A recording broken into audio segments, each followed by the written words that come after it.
9 लाख सोनामा बेसैह कवन पापा पढल खोजिह दामाद ए लाला पढल खोजिह दामाद ए लाला। कहाँ पैबो ए बेटी 9 लाख सोनामा हो, कहाँ पैबो पढल दामाद ए लाला कहाँ पैबो पढल दामाद ए लाला।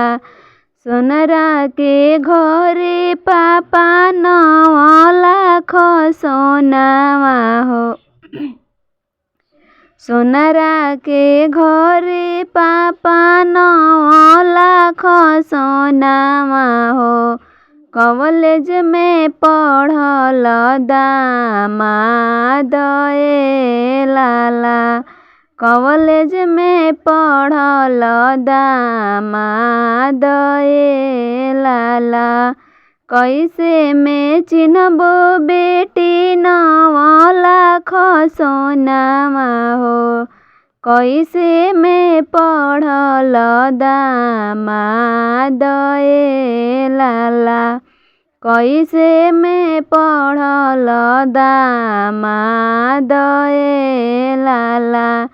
चम चम चमकी पापा 9 लाख सोनामा हो, चम चम चमकी पापा 9 लाख सोनामा हो, लैपटॉप चलावत दामाद ए लाला लैपटॉप चलावत दामाद ए लाला।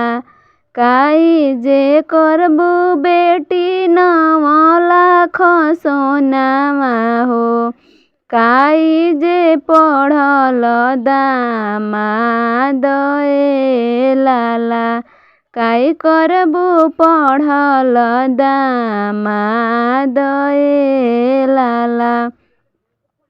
करब सिंगार पापा 9 लाख सोनामा हो, करब सिंगार पापा 9 लाख सोनामा हो, जिंदगी निभाही है दामाद ए लाला जिंदगी निभाही है दामाद ए लाला।